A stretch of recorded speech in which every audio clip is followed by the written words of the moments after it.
Fala pessoal, tudo bem com vocês? Tudo mil maravilhas, sim ou não? Se tiver, beleza, maravilha. Se não, vai ficar, né? Vamos animar, porque Geografia de Rondônia chegou mais uma vez aqui com vocês.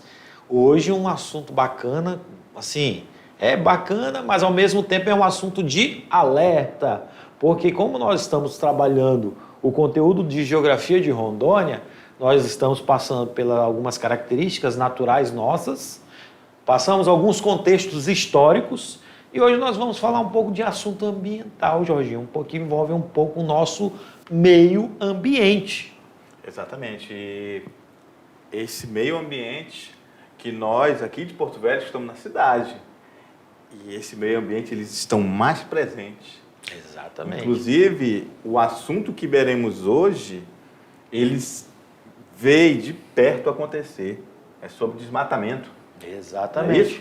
E assim, a gente fala sobre desmatamento, mas que não é uma situação de agora, de hoje. Ela já vem ocorrendo há muitos anos, até porque vocês estudaram história de Rondônia, a questão da colonização do estado, e essa colonização, ela que trouxe novas populações, pessoas de outros estados, até mesmo de outros países, vieram e houve um incentivo para esse processo, seja do desmatamento, seja para as queimadas.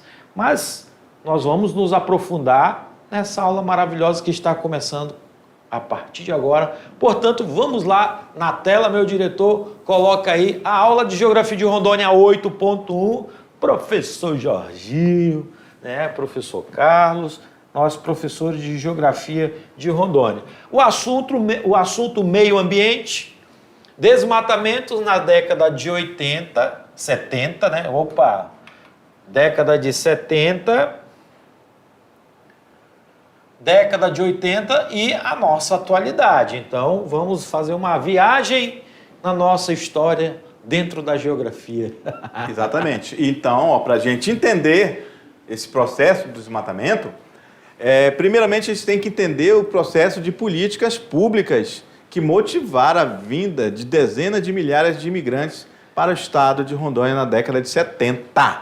Olha aí, agora vocês vão olhar para nós aqui, olhem bem para o que nós vamos comentar e falar para vocês, porque tem muitos dos nossos alunos já são descendentes das pessoas que vieram para esse maravilhoso estado, ou para essa área geográfica chamada estado de Rondônia, lá nos meados da década de 70, ou até mesmo antes, porque nós temos aí os pioneiros, né, que chegaram aqui nessa área geográfica, que na época não era Rondônia, né, nós falamos isso nas aulas anteriores, fomos território federal do Guaporé, depois território federal de Rondônia, e por último chegamos no estado de Rondônia.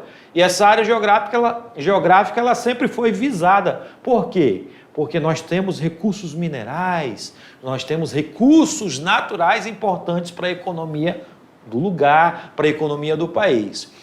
Mas se atentando ali o que o professor Jorginho marcou, vocês viram que lá está falando década de 70. Então você vai chegar aí lá na sua casa, perguntar para o seu avô, para os seus pais, como que eles chegaram aqui, né? De que forma que eles chegaram aqui, o que levou eles saírem de um lugar, seja de um país ou de um outro estado, e vieram para cá, para essa área geográfica da Amazônia, né, Jorginho? Perfeito. Detalhes interessantes é que, na verdade, eles vão perguntar mais para os avós, né? Exato. Porque a gente está falando da década de 70, quem nasceu fomos nós, né, Carlinhos? Exato. Então, nós éramos crianças nesse 80. tempo. Então, a gente vai... Eu sou da década de 70.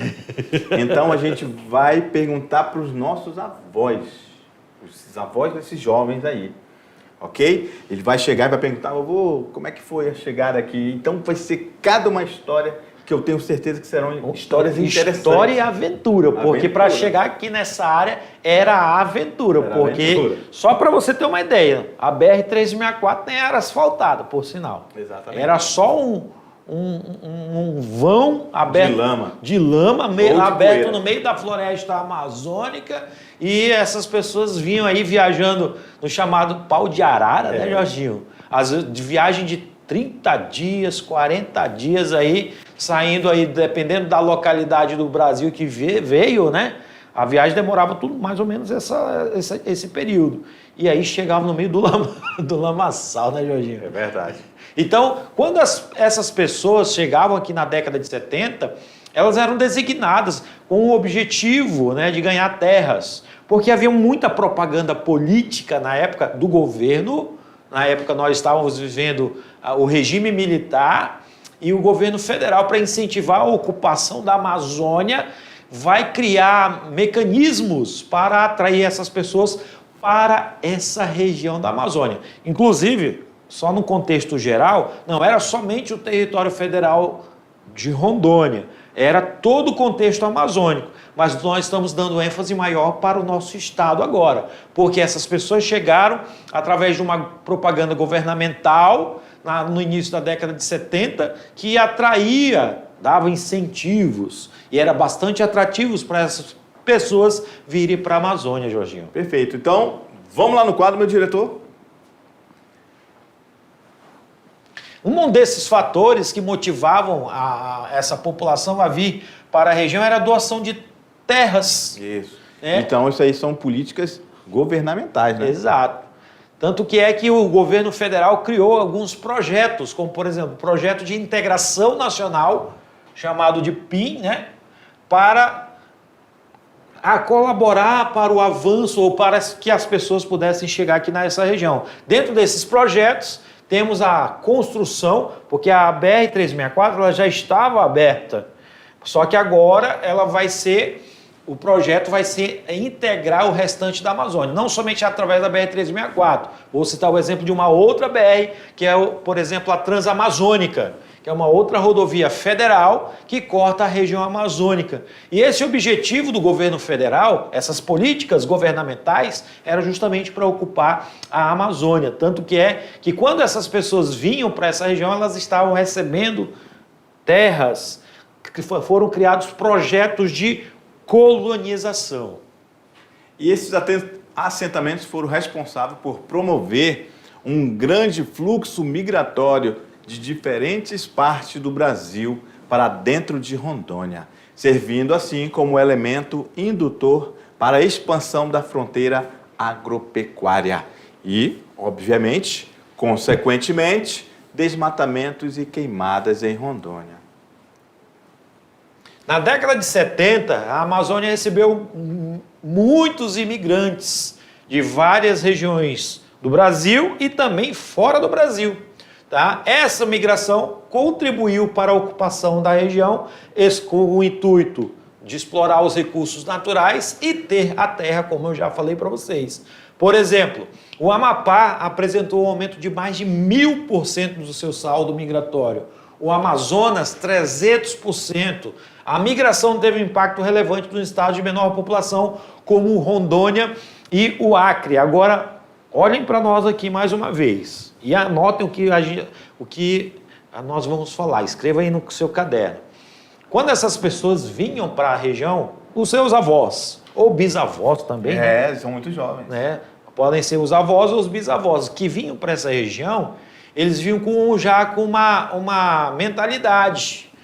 Ou seja, aquela mentalidade de criar laços, porque o governo criou tanta propaganda política, aliás, governamental, para atrair essas pessoas, que aqui eles falavam que a terra era maravilhosa, tudo que se plantava dava.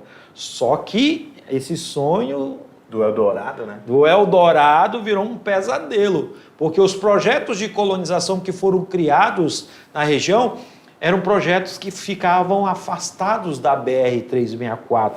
Vou citar o exemplo de alguns aí, projetos de colonização que tinha aqui no território federal. Projeto de integração, de colonização de Paraná, de Ouro Preto do Oeste, Pique Sidney Girão. São alguns projetos que foram criados, projetos de colonização, de assentamentos dessas pessoas que vinham do sul do Brasil, de outros países, né? Porque o estado de Rondônia é uma mistura de várias populações. E essas populações eram justamente que vieram nesse começo desse Eldorado na Amazônia, não somente em Rondônia, mas da Amazônia em si. E elas foram estabelecidas nos assentamentos, só que longe da BR. E o que o governo fazia? Doava os lotes e a partir dessa doação eles tinham que limpar, né, desmatar, queimar para poder produzir, para sobreviver. Um detalhe interessante, importante sobre isso, para a sobrevivência na Amazônia. Perfeito. Vamos lá no quadro, meu diretor? Então a gente tem aí duas manchetes, né, da época. Um Brasil novo para o News brasileiro, nós rasgamos o inferno verde. Olha só a BR como era, só o lamaçal. Então, você pode aí mostrar essas imagens, guardar essa imagem na cabeça e perguntar dos seus avós, seus bisavós, né? E perguntar, vovô, como é que era a estrada da BR-364 ou a RO aqui, como é que era? Aí ele vai contar uma longa história. Vai contar uma história. Porque eles são E pioneiros. de repente ter até fotografia. Pode ter fotografia, né? E aí a gente diz que, com certeza, são grandes vencedores, né? Porque não foi fácil a chegada em Rondônia, não foi fácil vencer, não foi fácil produzir, não foi fácil fazer a terra se tornar produtiva, porque o solo da Amazônia geralmente é ácido, como nós vimos nas aulas passadas. Exato. 58% é latossolo. Além do que, a gente falou sobre vegetação do estado, olha só as árvores de grande porte. Já pensou você derrubar uma castanheira? Exatamente. Um mogno? E a maioria do pessoal não tinha motosserra. Era um serrote de um lado para o outro, assim, imenso, que o pessoal ia serrando as árvores. Eram poucas áreas que tinham tratores para fazer a derrubada. Certeza, né? também. Porque, então, as pessoas que vieram nessa época tinham muitas dificuldades. Exatamente.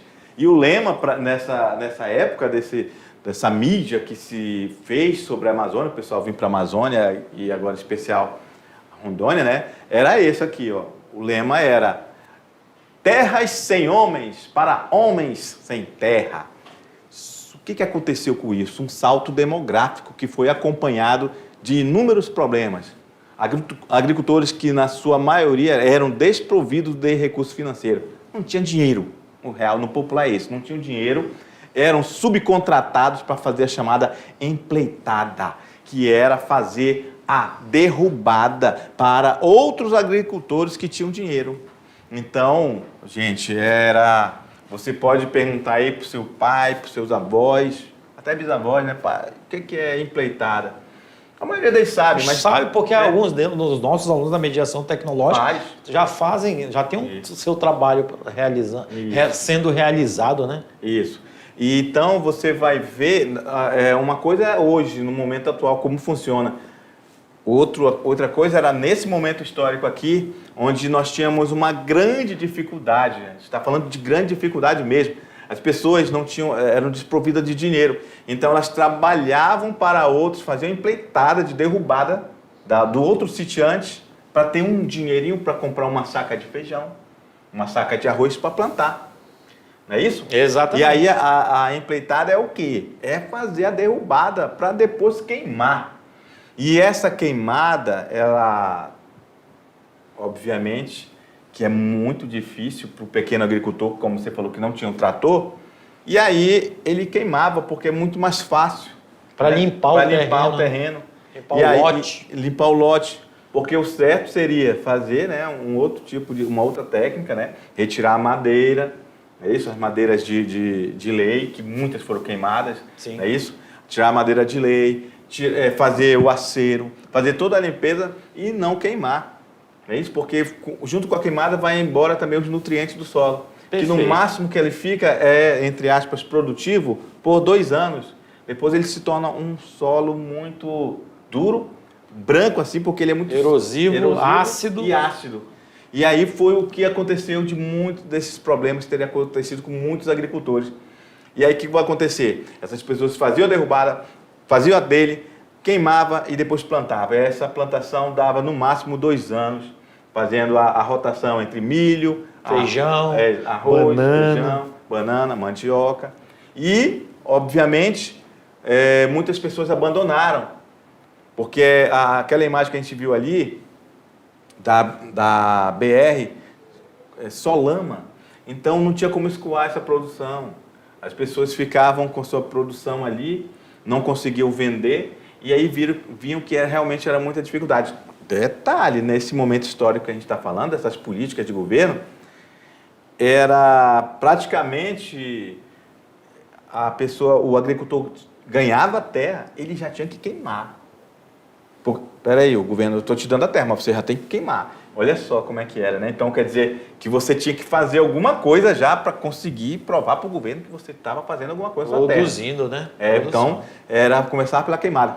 Nesse momento histórico, da década de 70 e 80, foi quando a Amazônia foi mais vista internacionalmente, justamente por causa dessas queimadas. Até porque foi dinheiro esse dinheiro para abertura das estradas e empreendimentos na Amazônia foi decorrente de empréstimos a bancos internacionais. Então, o governo do regime militar que pegou esse dinheiro emprestado para abrir estradas, para tentar desenvolver a região amazônica nessa época, também tinha pressa para poder usar esse dinheiro e, consequentemente, ter um pouco de recuperação, coisa que não teve, porque teve prejuízos. Como, por exemplo, a rodovia BR Transamazônica, onde que foram estabelecidos muitos projetos de colonização, muitos deles foram abandonados logo em seguida, porque as pessoas não tinham perspectiva. Perspectiva, como o professor Jorginho falou, perspectiva de quê? De escoar a sua produção, de ter acesso a, pelo menos, ao básico, que era saúde, educação. No meio da Amazônia, floresta amazônica, muitos trabalhadores pegavam malária, pegavam dengue. Então, o acesso à saúde era muito precário. Se a saúde era precária, a estrada era pior ainda. E a educação? E a educação? Então, se você pegar e olhar, buscar pelo YouTube alguns documentários e vídeos da Amazônia da década de 70, você vai ver essas pessoas relatando isso e mostrando a realidade deles dentro do contexto amazônico nesses projetos de colonização. Há muito tempo atrás, Carlinhos, vou contar uma história aqui para vocês. Minha mãe era professora, né? Ela é professora aposentada. Ganhamos um sítio, um lote. E a minha mãe, como professora, foi lá na SEDUC, eu quero levar uma escolinha lá para o meu sítio. A SEDUC, cara, muito legal isso aí, deram toda a estrutura para minha mãe. Porque sabia que onde vai uma escola, né, vai a educação para os jovens. E outra, tinha muitas crianças, e muitas crianças iam para a escola para comer. Merenda escolar. Né? Então, onde chegou a escolinha, que era lá no nosso sítio, era muita dificuldade, toda essa dificuldade que esse pessoal encontrava de abrir picada no meio da floresta. Rapaz, o caminhão vinha, não tinha estrada, não tinha nada, não tinha cascalho nem nada. O caminhão só ia até um determinado ponto. Depois a gente chamava toda a comunidade, inclusive os alunos, todo mundo ia para carregar em paneiros, né, aquele feito de cipó, coloca na costa, para buscar a merenda e para levar lá para a escolinha, que era a nossa casa.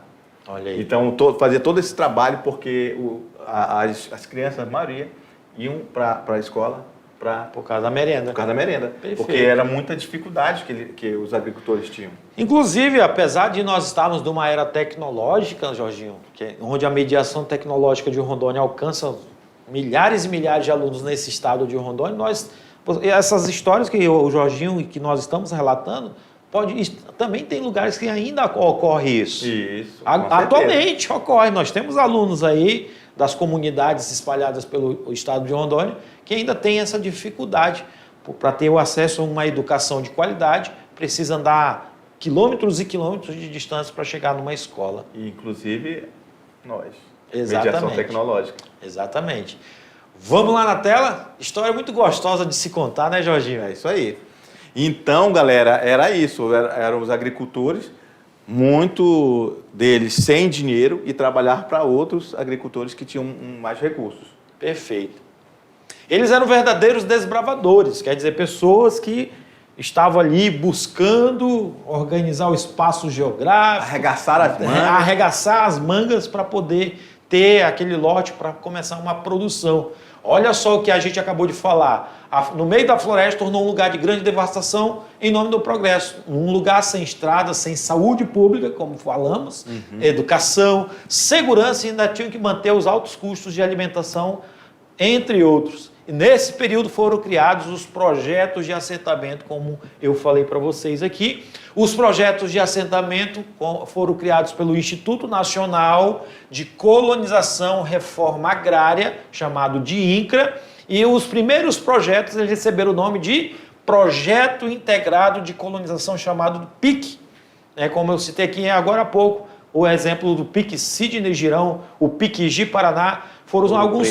o PIC Ouro Preto, são alguns projetos de colonização que estão nesse processo de assentamento dessas pessoas e esses projetos criados pelo INCRA, no qual ele iria organizar o território, organizar a infraestrutura, a administração e titulação ou titularização dos beneficiários dos lotes nessa época. Quem fazia isso? O INCRA, ele era o responsável de trazer essas pessoas e assentar, dar os títulos para os assentados. Depois veio o outro projeto, já com áreas menores, porque os PICs, Projetos Integrados de Colonização, eram áreas de grandes hectares, milhares de hectares. Depois, como foi aumentando o quantitativo de imigrantes para a região, o INCRA, então, estabeleceu um novo projeto, agora chamado de PAD, Jorginho. É isso aí. Que também é o INCRA, que assumiu essa responsabilidade de organizar e implantar a infraestrutura e selecionou e assentou os beneficiários, o parceleiro desses projetos. Deve ser mais... O parceiro desse projeto, ele deve ser mais especializado que um trabalhador sem terra. E precisa ter o mínimo, Isso aqui são os critérios que ele tinha que ter. Ele tinha que ter, no mínimo, um conhecimento agrícola e, ao mesmo tempo, algum recurso. Ou seja, não foi entregue agora para qualquer pessoa. É isso? Então, as pessoas tinham que ter, inclusive, dinheiro para conseguir crédito bancário, ou seja, fazer empréstimo para investir na terra. Alguns projetos, como já falamos, o PIC Ouro Preto, ele é da década de 70, o Sidney Girão da década de 1971, o Ji-Paraná 1972, PIC Assis Ribeiro 73 e o PIC a Padre Adolfo Roll de 1975, certo? Esses são os principais PICs criados na década de 70. Aí depois muda-se a nomenclatura por causa desses critérios que o INCRA estabeleceu, agora vão ser chamados de Projetos de Assentamento Dirigido, PAD. Exatamente, que aí a gente vê que teve lá desde 1975, 75, professor, muito tempo, exatamente, 50 anos atrás, idade do professor Jorginho. Olha só, o PAD Marechal Dutra, Burareiro, Urupá, Machadinho, Cujubim, Bom Princípio, Gleba G, 364 e Jacundá, já em 82. De 75 a 82 foram criados PAD. E boa parte desses projetos vão ser projetos que vão dar origem aos municípios do estado de Rondônia. E aí, olha só como é que era a chegada aqui para essas bandas de Rondônia. Olha aqui um carrinho interessante, o aluno talvez nunca tenha visto um desse. Gurgel. Um Gurgel. Isso, então, inclusive, só a nível de curiosidade, a Gurgel era uma empresa nacional, Carlinhos. Foi o primeiro veículo brasileiro. Brasileiro, um automóvel brasileiro. Legitimamente brasileiro. Que aí não é, obviamente, que motivo da nossa aula, mas, diga-se de passagem, teve um pouco a ver as multinacionais fazer essa nossa indústria automobilística falir, né? Exatamente. Mas beleza, olha só. Voltamos aqui. Você vê foto de pessoas chegavam aqui, todo dia chegavam esses ônibus aqui, Carlinhos. Uma das primeiras empresas, por sinal, que fizeram a viagem do Paraná para Porto Velho é exatamente a União Cascavel, hoje conhecida como Eucatu. Isso. Né? Olha só, então vinham assim, ó, em bolé de caminhão. Chamado de pau de arara. Pau de arara. As estradas eram desse jeito. Desse jeitinho aí, ó. Então, lamba para tudo quanto é lado, atoleiro. Toleiro, aí quando atolava, todo mundo descia para empurrar. Exato. Eu viajei assim, Carlinhos, ainda. Sabe em que ano? Em 1989. ali perto de Jaci-Paraná. Eita. Morava lá e a gente andava em estradas assim para chegar até lá no nosso sítio. E aqui ainda tá bonito, porque tá já descampado. A gente andava era por dentro da floresta, que não estava devastada ainda. E aí nós temos os PICs integrados de colonização, né, que já falamos que teve o Ouro Preto, lá de 1970. Ele foi um projeto que foi o principal responsável pelo surgimento da cidade de Ouro Preto, como núcleo habitacional. E ele foi responsável também para desenvolver a cidade de Ji-Paraná, que já existia. Ela foi Vila de Rondônia, Urupá, e por último foi o nome dado Ji-Paraná. Só que ela fazia parte... Essa região fazia parte do mesmo PIC, que era o PIC Ouro Preto, tá? E aí depois o PIC de colonização, o PIC Ji-Paraná, criado em 72, né, foi o principal responsável para efetivar o desenvolvimento dessa área.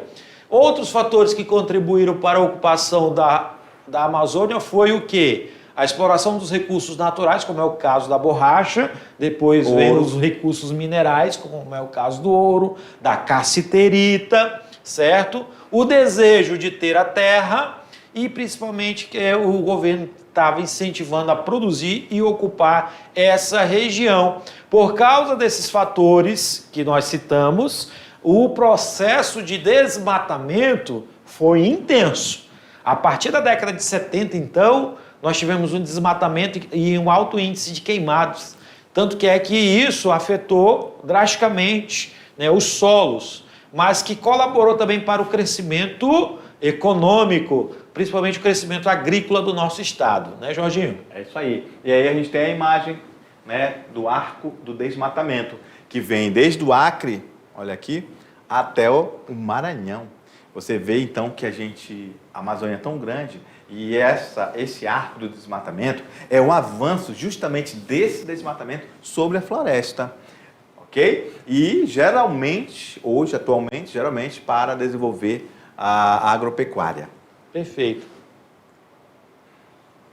E aí a gente tem o desmatamento, né, por estado da Amazônia Legal. A gente tem desmatamento, não é só em Rondônia, tá, pessoal? É em toda a Amazônia. Nós temos desmatamento no Amazonas, Roraima, Pará, Amapá, Maranhão, Rondônia, Acre, Mato Grosso e até Tocantins. Então, toda a Amazônia, ela sofre com o desmatamento. E dois estados se destacam como os estados que têm o maior índice de desmatamento dentro do contexto da Amazônia Legal, que é o estado do Pará e o estado do Mato Grosso. Eu vou fazer de vermelho porque o vermelho representa desmatamento, né? Então, são os dois estados que mais desmatam no contexto de Amazônia, mas, em geral, todos os estados da Amazônia Legal tem altos índices de desmatamento. Aí a gente tem aqui agora Rondônia, especificamente falando de Rondônia, essa parte toda amarela já é o desmatamento. Notem que essa parte amarelada é justamente no eixo da BR-364. É a cidade do eixo da BR-364, onde nós temos aí a questão da abertura da estrada, asfaltamento da estrada, os assentamentos que foram próximos a ela e alguns mais afastados. E aí essas, vamos dizer assim, listas que estão aparecendo no mapa é a chamada espinha de peixe do desmatamento. Quando você ouvir falar em espinha de peixe, entenda que são as glebas, são as linhas sempre próximas às ROs ou à BR. Por isso que elas são chamadas espinha de peixe. Perfeito. Ok? Então, a gente tem aqui essa grande área verde ainda, né? A área dos pacais novos ali. Área de reserva. Também a reserva aqui, do Jamari. Então, a gente tem ainda, mas ao longo, olha aqui, eu vou colocar de preto agora, ao longo da BR-364, tudo já foi praticamente devastado, pessoal. E aí a gente tem essa parte amarelada, onde se desenvolveu e já quase 100% de devastação ao longo da BR. Você nota que esse mapa é dos anos de 2000 e 2005. Isso. Então, o desmatamento entre 5 anos teve um aumento bastante considerável. Então, o que acontece? Quando um estado possui um alto grau de desmatamento, há uma intervenção do governo federal através dos órgãos federais de fiscalização, como é o caso do IBAMA, como é o caso do INCRA, né, para ver se a terra é produtiva, né, o porquê que está ocorrendo o alto desmatamento, principalmente aqui no estado de Rondônia. Então, aqui a gente tem uma evolução do desmatamento em Rondônia, que a gente colocou desde 88 até 2017. Então, o desmatamento nunca zerou em Rondônia. Agora, em 2020, a gente teve um aumento do desmatamento na ordem de 29%, ok? Se comparado a 2019. Nos 2 anos, Porto Velho foi a cidade que mais desmatou o estado em seguida, seguido por Candeias, Nova Mamoré e Cujubim. Olha só, a manchete, né, do jornal: desmatamento em Rondônia cai 77% em 2024, mas ainda há focos de queimadas. Lembrando que 2024 foi um ano atípico. Nós tivemos a queda do desmatamento, né, mas tivemos o aumento das queimadas, não somente no contexto de Rondônia, mas no contexto amazônico também. É isso aí. Aí a gente tem os 10 municípios que mais desmataram no primeiro semestre de 2019. Olha aqui Porto Velho. Velho, campeão, né? Seguido de Nova Mamoré. Mas olha só como Porto Velho, né, ficou aí campeão, assim, disparado na frente, né, Carlinhos? Exatamente. Então a gente tem aí uma preocupação em relação à cidade de Porto Velho. É uma capital muito grande, né, em extensão territorial, a gente sabe disso. E, inclusive, tem o maior plantel bovino de Rondônia. Os alunos... Professor não é aqui na região de Ariquemes, nós temos a APA aqui, muitos agricultores, a pecuária aqui é forte. Sim, mas Porto Velho é ainda o maior produtor de carne bovina de Rondônia, tá? Não esqueçam disso. Isso aí, inclusive, cai em concurso, né, Carlinhos? Exato. Então, a gente tem aí, uma preocupação grande em relação à nossa capital, que desmatou muito e ainda desmata, né? Isso, informações lá de 2019, mas ainda presente nos dias atuais. Até porque outro detalhe importante para falar para os nossos alunos sobre a questão do desmatamento é que vem aumentando a fronteira agrícola, a fronteira produtora de soja. O município de Porto Velho também vem se destacando no aumento da produção de soja. Muitas fazendas sendo arrendadas, né, por grandes grupos empresariais, principalmente grupos empresariais chineses, que vem aumentando essas áreas de produção. Consequentemente, se aumenta a área de produção, nós vamos ter então um aumento desse desmatamento na cidade de Porto Velho. Beleza, você falou aí... A questão da produção de soja que vai sendo arrendado por grupos estrangeiros, principalmente chineses. Isso. Então a nossa soja vai para onde? Para a China? Para a China. Anote isso aí. Isso é importante. Exatamente. Nosso principal comprador é a China. Não comemos, eu sempre falo para os meus alunos, a gente não come soja, mas produzimos muita soja. Toneladas e toneladas de soja que vão pelo porto graneleiro, né, até o porto de Itacoatiara, o porto de Manaus, via hidrovia do Madeira, que a gente falou sobre isso na aula sobre bacias hidrográficas. E essa produção nossa, tanto daqui do estado de Rondônia, parte do norte do Mato Grosso, seja de soja, de milho, da carne, que é tipo exportação. Exatamente. Então, não é a aula de Geografia Geral, mas tem a ver com Geografia Geral e, ao mesmo tempo que a Geografia de Rondônia, a China é o maior parceiro comercial do Brasil, superando os Estados Unidos. Exatamente. E a China olha para cá, para a nossa região, com bons olhos, porque ele vê como uma espécie ainda de celeiro deles, que eles precisam dessa produtividade. Estamos falando uma das maiores economias do mundo, né? Junto aos Estados Unidos, e eles compram nossa produção de diversas formas, não só a soja, inclusive a madeira. Vai muita madeira daqui para lá, não é isso, Carlinhos? Perfeito, exatamente. Carne. Então, já é pensado, inclusive pelos chineses, fazer uma ferrovia intercontinental, saindo daqui do Brasil, chegando até o Pacífico. Até o Oceano Pacífico.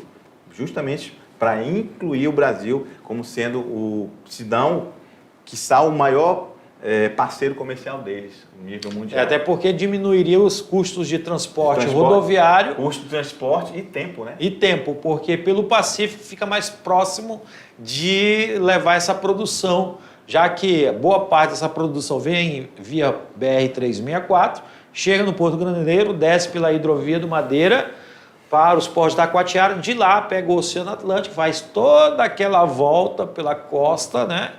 Ou seja, até chegar lá na China, então, milhares e milhares de quilômetros, dias e dias viajando, sendo que uma ferrovia que cortaria, né, boa parte do estado de Rondônia, não somente o estado de Rondônia, mas também vindo lá do estado de São Paulo, Mato Grosso, e ia para o Pacífico, diminuiria o tempo, a logística e também a questão dos custos, né, que é muito alta ainda a questão do transporte rodoviário. Vamos lá, meu diretor, vamos lá na tela. Então, aqui a gente tem já 2020, os 10 municípios que mais desmataram. Olha só, continuamos em primeiro lugar. Então, essa questão, a gente está falando de China, a gente está falando de venda de produtos agrícolas. Então, estamos falando de uma forma subentendida de empreendimento. Empreendimento. Então, os empreendedores estão vendo isso. É isso? Então, Porto Velho, os empreendedores estão vendo isso acontecer.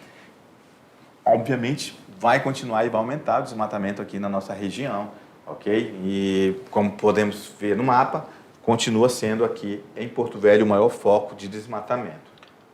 Um outro fator dessas consequências, né, ao meio ambiente dos projetos de assentamento do estado de Rondônia foi o quê?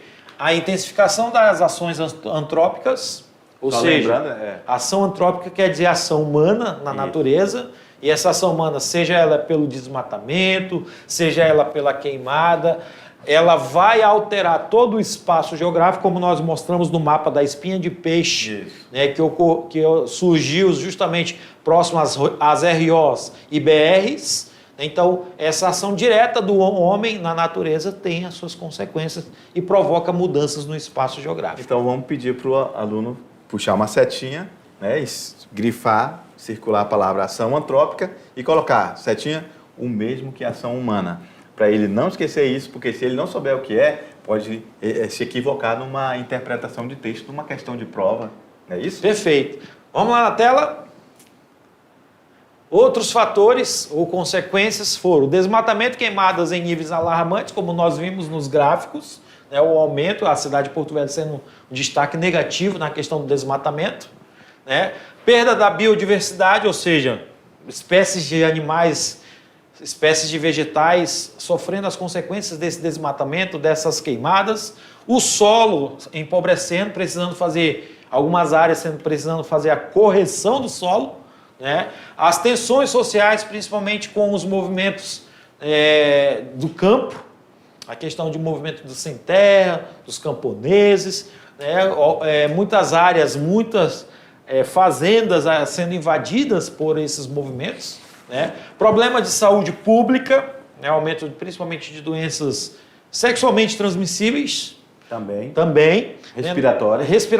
Cada queimada. Exatamente. E também a questão do aumento de câncer, porque nós vamos ter aí intoxicação, aumento do câncer por via respiratória. Né? Também a questão de problema de até a violência, né, no campo. Vai interferir no problema da saúde pública, né? Porque vai lotar os postos, os hospitais. Perfeito. O surgimento de áreas desérticas. Mas deserto, professor, vai surgir na Amazônia sim, porque vai empobrecer o solo vai ficar improdutivo, não vai ter vegetação, fica arenoso, deserto. Tensão entre brancos e indígenas, povos indígenas, já ocorreu até chacinas aqui por causa, ali nós temos na área de Espigão do Oeste, né, lembro muito bem da história da chacina de garimpeiros e também de indígenas, né? Contribuição para a intensificação do efeito estufa, pois o desmatamento libera grandes quantidades de gases, ok? Dentro desse aspecto, olha só a população do estado de Rondônia tem 1.581.000 pessoas, que é o censo de 2022. Ou seja, é um estado já bem populoso, né, em relação ao contexto amazônico. Nós temos aí algumas cidades com grande quantidade de população, ou as cidades mais populosas, que é Porto Velho, Ji-Paraná, Ariquemes, Vilhena, Cacoal, são as cidades mais populosas do estado. E essa população, por sinal, é uma população que veio de, principalmente, aquela situação que nós falamos numa das nossas aulas. Você é rondoniense ou rondoniano? Né? Pessoas que nasceram aqui e pessoas que vieram de outros estados. Beleza, galera? E tudo isso só é importante salientar que é o nosso processo colonizatório, que liga exatamente a essa problemática, seja o desmatamento ou as queimadas. É o que tínhamos para o momento, né, Carlinhos? Daqui a pouco a gente volta para o nosso resumão. Se você não compreendeu ainda, nós vamos dar mais uma pincelada no nosso resumo e já voltamos. Tchau.